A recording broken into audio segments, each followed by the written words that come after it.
Bonjour et bienvenue dans cette vidéo où nous allons présenter les switches. Alors, nous avons vu dans une vidéo précédente l'Ethernet, enfin les différents protocoles qui composent l'Ethernet. Les switches sont évidemment ici des éléments clés pour connecter différents ordinateurs sur un réseau local en Ethernet.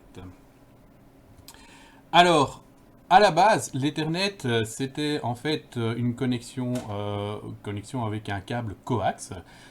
Donc, c'était une topologie dite en bus, tant au niveau physique qu'au niveau logique. Donc, l'idée, c'était d'avoir un câble coax qui se baladait dans les différents bâtiments, dans les différents locaux, et qui passait près de chacune des machines qui devaient être connectées au réseau. Alors, ce système n'était pas très pratique puisque si on devait rajouter une machine au réseau, ça impliquait qu'on allait devoir couper le câble coax, rajouter des T, rajouter un câble et connecter le nouveau PC au milieu de cette connexion. Alors, n'étant pas très pratique, on est passé vers une solution basée sur des hubs. Donc le hub en fait est simplement, on va dire, la transposition du câble coax, mais mis dans un petit boîtier. Donc on a toujours au niveau logique un bus, sauf que ce bus maintenant est uniquement localisé dans un petit boîtier. L'avantage, c'est que toutes les portes du hub sont déjà pré-câblées. Donc, en gros, ça veut dire que quand on veut rajouter une machine sur le réseau, eh bien, on va simplement connecter sur une des portes du hub. Encore une porte non utilisée, évidemment. Et nous ne devons pas interrompre le reste du réseau pour les autres machines qui sont dessus. Donc, on voit ici l'exemple, par exemple, du 10BST. 10BST, donc on est toujours en 10 mégabits par seconde, mais avec l'utilisation des câbles Twisted Pair, donc le T est pour Twisted Pair. Ce sont donc les câbles avec des paires torsadées, donc des paires de fils torsadés à l'intérieur. Alors l'avantage de ces paires torsadées par rapport au câble coax, c'est qu'on pourra plus tard atteindre des vitesses plus élevées. Et aussi, comme je vous ai dit, au niveau de l'évolution du réseau, eh bien, ça facilite les choses, ça facilite le fait de pouvoir rajouter une machine sur le réseau. L'avantage par contre du câble coax est qu'il permettait de couvrir une plus longue distance, mais voilà, au final la simplicité l'a emporté sur la distance. Alors les hubs sont des composants de niveau 1, donc comme je viens de vous le signaler, c'est simplement la transposition du câble coax, donc on est vraiment sur la couche la plus basse, le câble, sur lequel on transporte des bits. Il n'y a aucune intelligence dans un hub, le hub c'est vraiment la transposition de ce câble coax. Toutes les trames sont transmises sur toutes les portes, donc dès qu'une trame arrive sur la porte du hub, eh bien simplement ce paquet est répercuté sur toutes les autres portes du hub, donc vers toutes les autres machines du réseau. Ce qui implique qu'on a toujours des problèmes de collision, donc avec le câble coax on avait évidemment des problèmes de collision, ici c'est toujours le cas, c'est un média partagé, ça veut dire que quand une machine va communiquer sur le réseau, aucune autre machine ne peut communiquer au même moment, toutes les autres machines doivent écouter. Évidemment, il se peut qu'à un moment donné, deux machines se mettent à communiquer au même moment, et nous avons à ce moment-là une collision, c'est-à-dire que nous avons une superposition de deux signaux, et le message ne sera plus lisible par aucune des machines, donc nous avons la collision. Le hub, comme je viens de vous l'indiquer, il n'y a qu'une seule machine qui peut communiquer pendant que toutes les autres écoutent. Le hub est donc un composant half duplex, où on ne peut donc communiquer qu'à une machine à la fois, toutes les autres doivent écouter. Le hub va évoluer plus tard vers les switches, vers en français les commutateurs. Donc là on rentre sur un composant de niveau 2, il y a une intelligence en plus. Donc les trames ne vont pas être simplement transmises sur toutes les autres portes, les trames vont être commutées en fonction des adresses MAC des différentes machines qui sont connectées sur le switch. Évidemment, les broadcasts, eux, ils sont toujours envoyés sur toutes les portes, puisque c'est le principe même du broadcast, c'est que toutes les machines du réseau reçoivent ce genre d'informations. Alors, l'avantage aussi du switch, c'est qu'on va pouvoir passer en full duplex. Donc, comme ce n'est plus vraiment un média partagé, donc les trames vont arriver sur le switch, et c'est le switch après qui va gérer la commutation des différentes trames vers les différentes portes, et bien, sur la connexion entre la machine et le switch, on va pouvoir émettre des paquets tout en écoutant, tout en recevant d'autres paquets du switch, puisqu'on n'est plus là sur une connexion, sur un média qui est partagé par tous. Chaque connexion d'une machine à un hub est unique entre la machine et le hub. Alors à l'œil nu, vous ne verrez pas tout de suite la différence entre un hub et un switch. Donc nous avons à gauche des hubs, à droite des switches, et vous verrez qu'au niveau de la taille, au niveau du nombre des ports, eh bien c'est très similaire. On a des petits hubs de quelques ports, comme on a des petits switches de quelques ports, jusqu'à des hubs de 24 ports, ou des switches de 24 ports. Alors, après, plus tard, l'évolution a fait qu'il y ait plus de ports sur des switches. Donc on trouve des switches de 48 ports. Mais la différence, évidemment, ici, entre les hubs et les switches, c'est pas simplement le nombre de ports. C'est vraiment plutôt au niveau de l'intelligence des équipements que la différence va se faire. Je vous ai aussi indiqué les icônes qui sont couramment utilisées pour différencier des hubs et des switches. Donc vous voyez, en fait, un hub, c'est simplement un élément avec une double flèche, et le switch, c'est composé avec les 4 petites flèches pour indiquer qu'on peut communiquer et recevoir des paquets en même temps sur plusieurs portes. Alors la commutation, qu'est-ce que c'est? Puisqu'on parle ici évidemment d'un commutateur. Donc le switch, le commutateur, va établir des correspondances entre ces différentes portes et les adresses MAC qu'il connaît sur le réseau. Cette correspondance va se faire grâce à une table CAM, Content Addressable Memory. Donc simplement, ce sera une table en mémoire du switch qui va garder l'information, l'association MAC adresse et port du switch. Une fois que cette table est établie, les trams vont être envoyés de manière intelligente vers la porte qui est liée à la MAC adresse de destination. Donc les paquets ne vont plus être envoyés bêtement, entre guillemets, sur toutes les portes de l'équipement, mais le switch va regarder sa table CAM et va envoyer la trame vers la porte qui est associée à la MAC adresse de destination. Alors, vous voyez ici sur le dessin un exemple avec deux switches. Donc vous avez une table CAM pour le switch appelé Sales et une table CAM pour le switch appelé Production. On voit que pour les portes F0, F1, F2, on a associé, sur le switch Sales, on a associé les MAC adresses des PC A, B et C.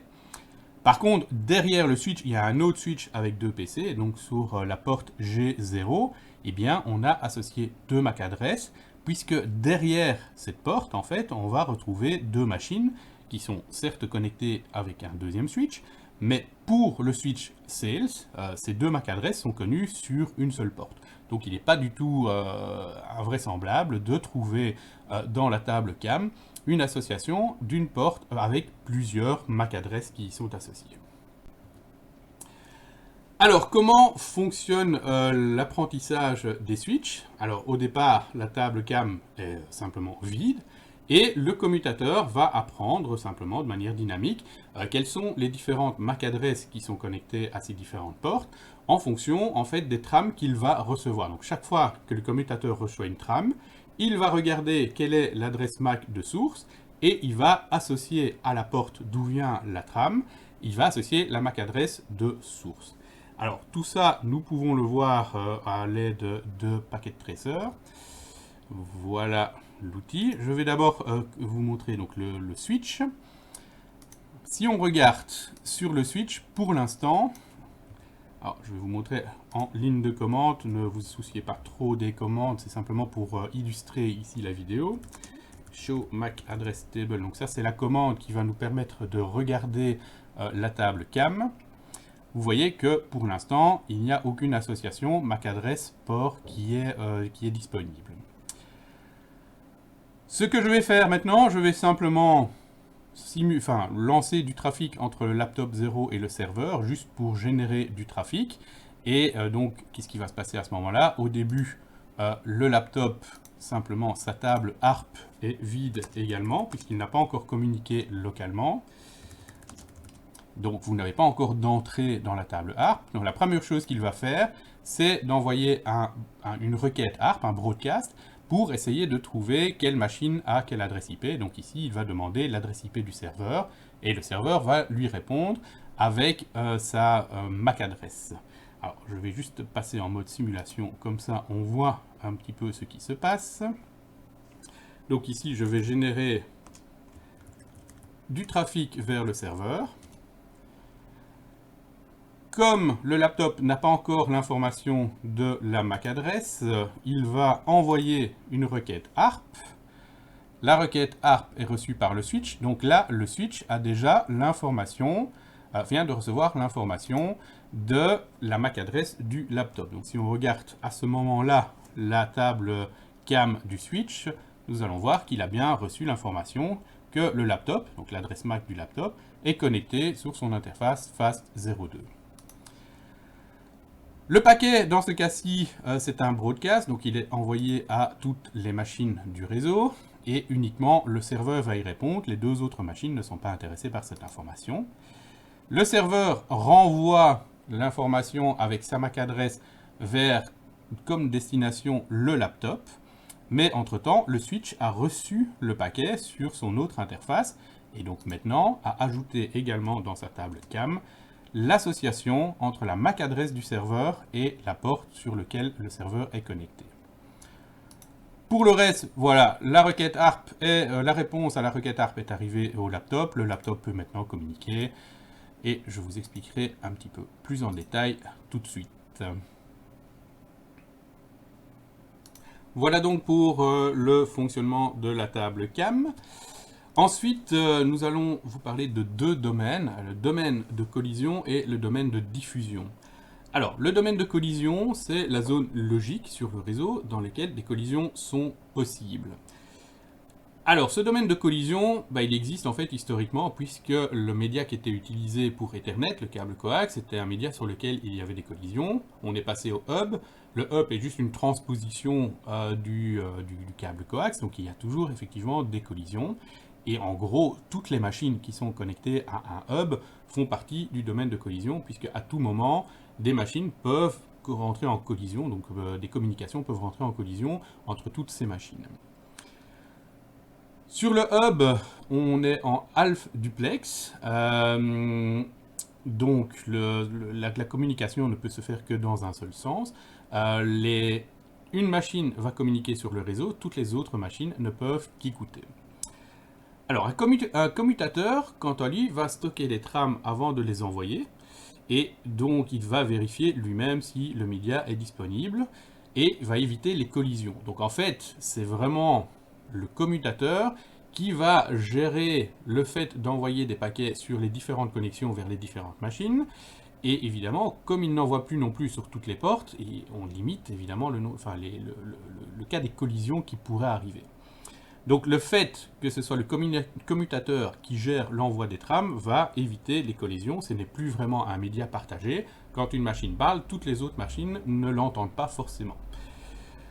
Donc, pour l'Ethernet, je vous avais parlé de CSMA-CD, donc le Carrier Sense Multiple Access with Collision Detection, dont le but était justement de régler ces problèmes de collision lorsqu'il y avait lieu.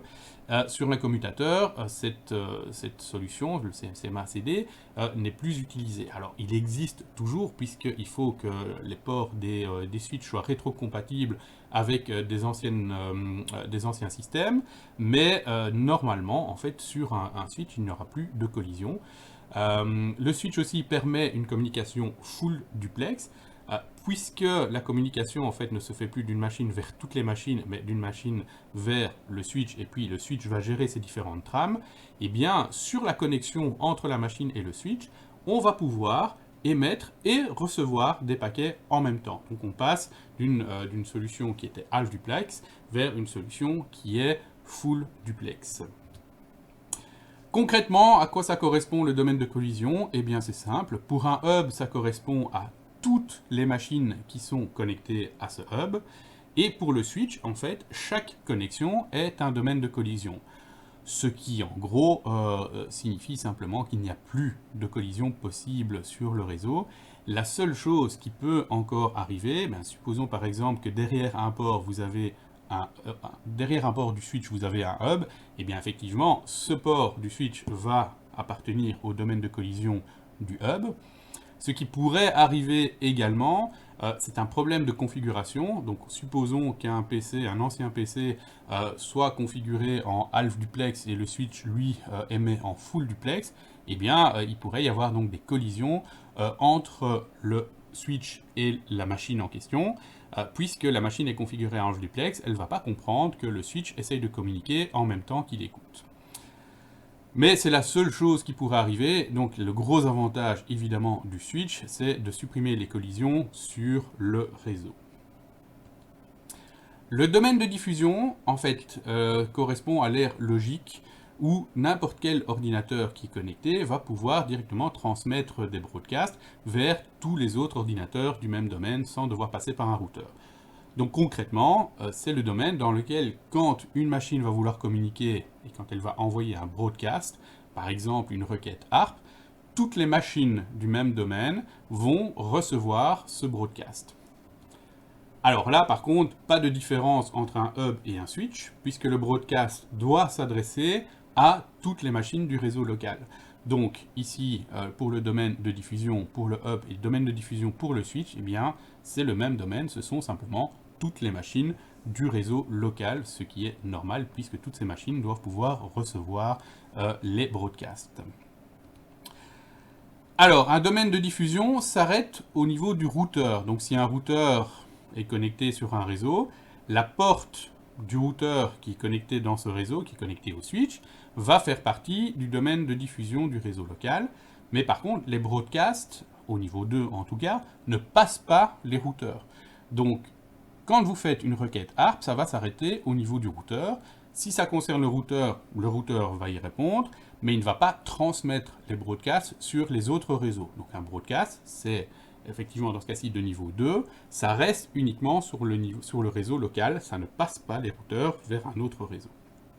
Donc par exemple ici, sur un routeur qui a deux interfaces et qui est connecté dans deux réseaux différents, eh bien il y aura deux domaines de diffusion sur chacune des interfaces du routeur.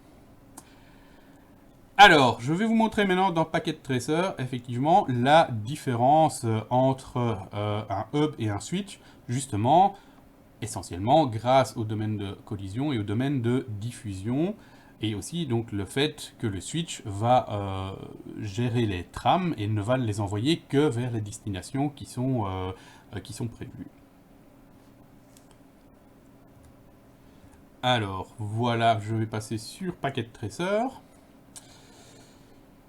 Qu'est-ce que nous voyons ici? De nouveau, j'ai pris le même exemple que je viens de faire là tout de suite, sauf que nous avons d'un côté le réseau qui est basé sur un switch, de l'autre côté le réseau qui est basé sur un hub. Alors je vais commencer par le hub pour bien pouvoir vous montrer la différence par après. Je vais passer en mode simulation, comme ça on voit bien les paquets transiter sur le réseau. Alors, je vais supposer que le PC numéro 2 veut communiquer avec le serveur numéro 1. Alors, je vais simplement prendre la machine, une commande. Même chose que là tout de suite, je vous montre d'abord que la table ARP est bien vide. Alors sur le hub, je ne peux rien vous montrer puisque le hub est un composant sans intelligence. Donc il n'y a rien à configurer, il n'y a rien à voir. Le hub va simplement jouer son rôle d'interconnexion des différentes machines. Alors, je vais envoyer un ping vers le serveur. Oups, point 1.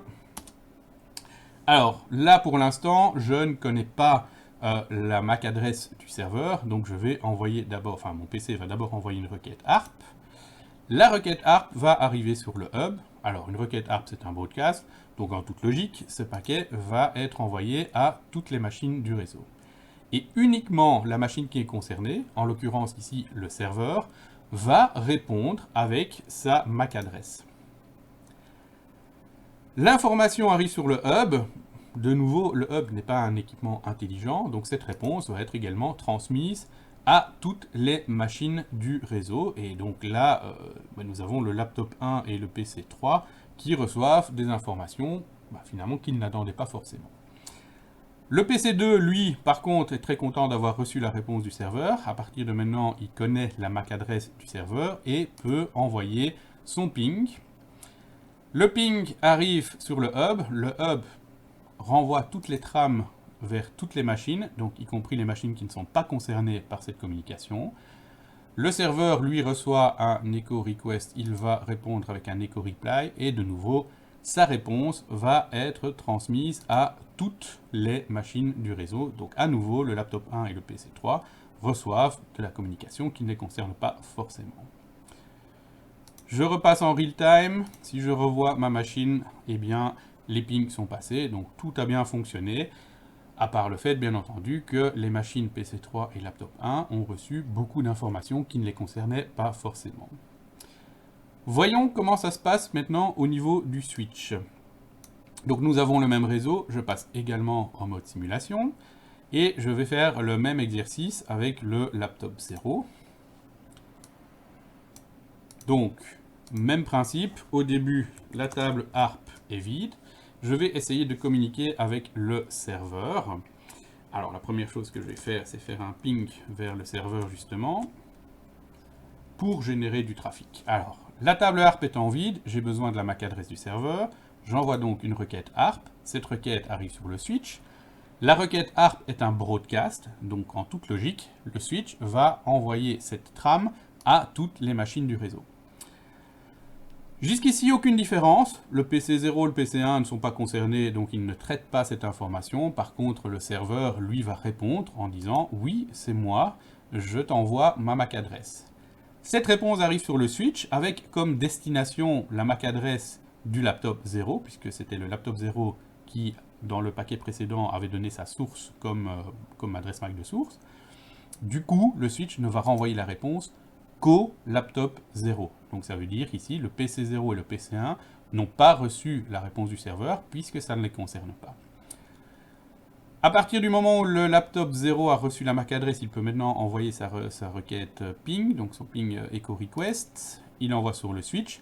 Le switch va regarder la MAC adresse de destination, donc il va regarder dans sa table CAM. Il voit que la destination c'est le serveur 0, donc il ne l'envoie qu'au serveur 0.